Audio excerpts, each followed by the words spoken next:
Welcome back to Polar Warriors, YouTube's largest video support community for bipolar disorder. Today I want to talk about something extremely important. In fact, it's so important that I literally call it the air and water of bipolar disorder. This, of course, would be our sleep.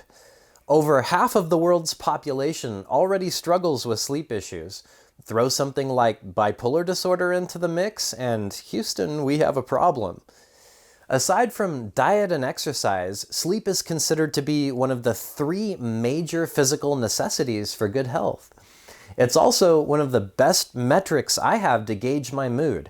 I always have trouble sleeping when I'm symptomatic, whether it's sleeping too little when I'm manic or sleeping too much when I'm depressed. Sleep issues are probably one of the quickest ways to instability for me personally, so I'm really protective of my sleep.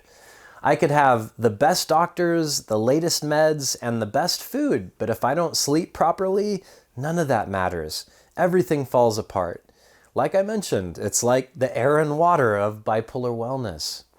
All of that being said, I'd like to share 10 different ways that you can influence, improve, or help your overall sleep. Please remember to keep realistic expectations. These aren't cures for sleep issues, and sometimes we have to get a little creative to figure out what works for us. We also have to be serious about changing the way we do things. Watching this video isn't going to improve your sleep. You have to actually participate in these tips, and that's the hard part, especially if you're trying to change a routine that you've had for years. I'm a little stubborn when it comes to change, so picking one small change at a time makes it a lot easier for me to stick with it. Making too many changes all at once, even if they're good changes, might actually work against us. Slow and steady wins the race, right? So, tip number 1. Limit what you use your bedroom for. I'm still working on this one. When I was a kid, the only time that I'd ever be in my bed was if I was sleeping. Now, I often eat dinner in bed, watch all my nightly TV while laying down, play games on my PlayStation in bed, read, listen to music, you name it. My bed is like this comfortable sanctuary for me. I feel safe and comfortable there, so I tend to spend a lot of my time in bed. My mind and body quickly start to associate my bed with distraction time and not sleepy time. When I was a kid, my head would hit the pillow and I'd be out. My body knew it was time to sleep.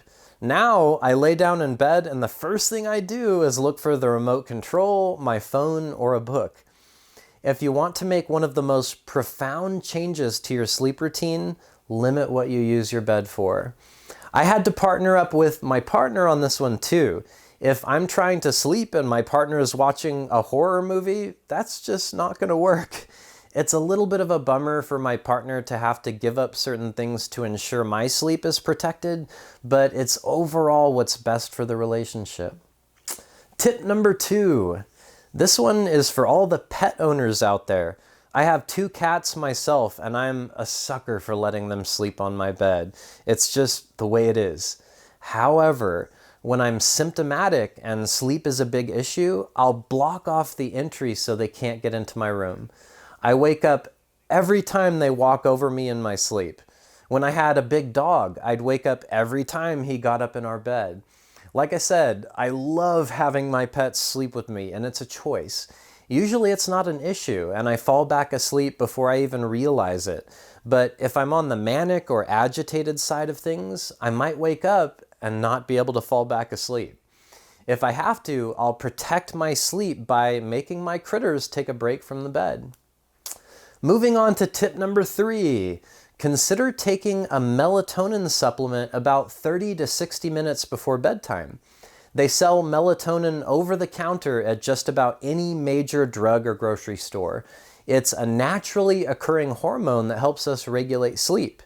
I rarely ever talk about meds or what I take, but this one's worth mentioning. It's been so helpful for me in my sleep issues. Now, it won't penetrate through a severe manic episode, but in general, I sleep much more soundly when I take melatonin. Of course, check with your doctor before taking this stuff, even though it's over the counter. Tip number 4. This one sounds like Total common sense, but make sure to turn your phone on silent at the same time every night.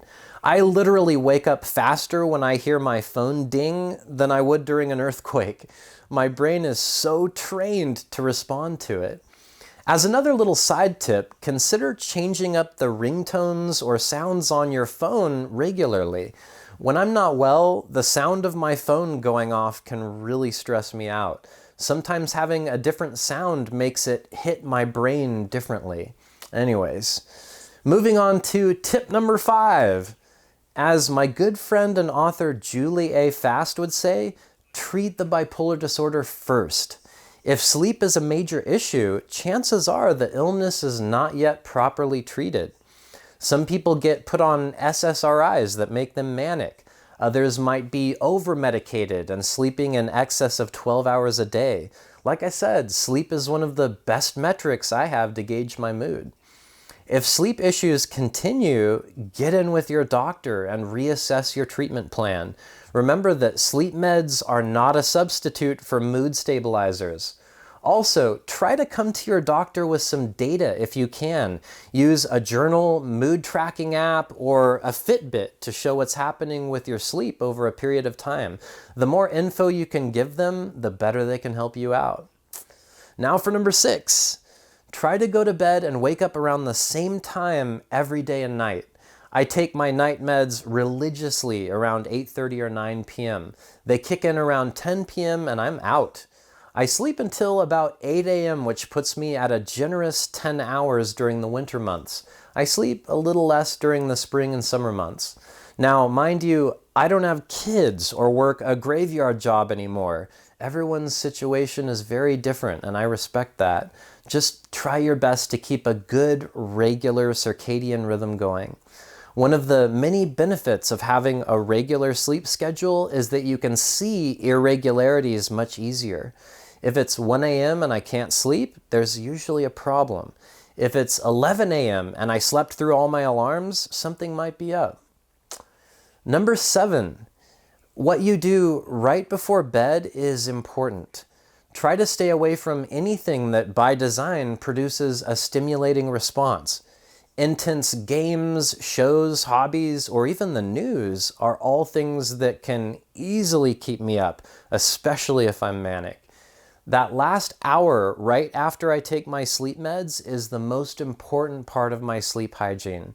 If I do anything too stimulating, I might miss that precious window when my sleep meds kick in and end up staying up for hours. Having a routine is also good because it gives the brain cues that it's time to wind down. My routine consists of things like brushing and flossing, listening to an audiobook or reading. If I watch something, I usually pick a familiar show that I've seen before so I don't have to follow it. The moment I feel that shift where I'm ready to sleep, I shut everything down. All the lights, all the sounds, and I meditate myself to sleep. That's my routine, and it doesn't have to be yours. Just find something similar that doesn't keep your mind overactive. Protect that last hour right before you sleep, even if you have to get earplugs or a sleep mask because of roommates, kids, or a partner, do it. Order that stuff right now. Pause the video if you have to. Your sleep is totally worth it. Now for number 8, be strategic and protective of your sleep environment. I keep my bedroom quite a bit cooler than the rest of the house. I have blackout curtains on the windows. I saved up little by little over time and got a really good mattress. I have enough pillows on my bed to stock a pillow factory. You might consider an aromatherapy diffuser. Some people really like soundscape machines or white noise generators. Even if you have to make walls out of bed sheets to shield you from roommates, create a sanctuary where you feel comfortable sleeping. Sleep is our medicine, our stability. It's just beyond important. As always, do the very best you can. Number 9, if you've tried all of the things I've mentioned and then some, only to still have sleep issues, dig a little deeper with some blood work, or better yet, an overnight sleep study. See if your doctor is willing to help refer you to a specialist. It could be anything from hormonal changes that come with age to sleep apnea, insomnia, parasomnia, restless leg syndrome, etc., etc. According to Healthline, more than a third of adults in the US report getting less than 7 hours of sleep a day. Those of us with bipolar disorder just have to take our sleep extra seriously. If there's a problem with your sleep, whether you have bipolar disorder or not, don't stop until you get to the bottom of it. We have made it all the way to number 10, and I really hope something I've said has been helpful or useful to you. Sleep is a complicated subject, so I'm sure I'll probably make more videos in the future talking about it. My 10th tip is a really hard one for me to follow through on. It's another one I'm actively working on. This would be not eating too late. It's harder to fall asleep if you're still digesting a large meal. Eating too late can also cause nasty indigestion, which has impacted my sleep on more than one occasion. Try to avoid fatty or spicy foods late at night. If you're going to snack, try to keep it light and healthy. I've been doing a lot of plain popcorn, fresh apples, and frozen blueberries myself. One of the meds I take at night makes me hungry as a side effect. It's frustrating, and I'm learning to work around it by making different choices. If there's something that helps you sleep that I didn't talk about, please share it in the comments. We're all here to learn from each other. It's what the Polar Warrior community is all about. I hope you have a peaceful week, and if you need to reach me, there's a link in the video description. Stay well.